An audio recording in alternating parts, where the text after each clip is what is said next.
யாரிடம் கூட்டு சேர்ந்தாலும் இன்றைக்கெல்லாம் சொல்கிறார்கள். ஒரு பெரிய பரபரப்பான செய்தியை சொன்னார்கள்.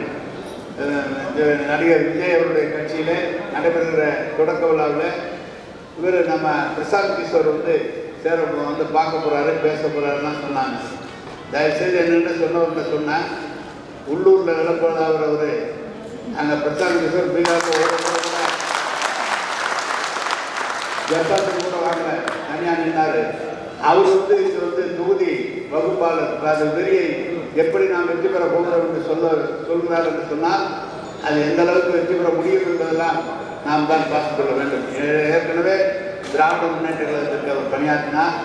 இன்றைக்கு மாற்றுக் கட்சிக்கு சென்று பணியாற்ற சென்றிருக்கிறார்.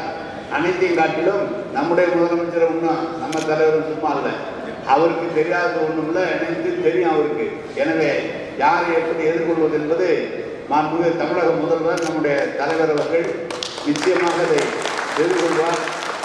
அவர் சொல்லுகிற வேலையை நாம் செய்து கொடுத்தாலே போதும்.